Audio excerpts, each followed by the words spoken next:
O acto máis solemne do día foi a entrega dos Salmóns de Ouro aos 3 premiados deste ano: o catedrático Carlos Amable Valiñas, o director teatral Xosé Lueiro e o enxeñeiro forestal Xosé Magariños. O pregoeiro ofreceu un discurso longo con alusión aos ríos máis importantes do mundo recollidos pola literatura e declarouse máis amante da pesca da troita que do salmón. Fun troiteiro e a troita, en comparanza co rei salmón, é o irmán pequeno, o peixe do pobre.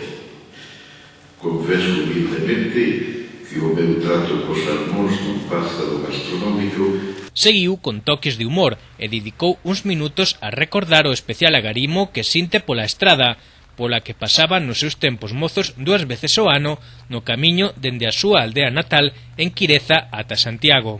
Aquela estrada eran 2 estradas que se cruzaban. Para o neno de aldea unha vida sempre a novedade, as casas en rindleira, as rugas, alumbrado público.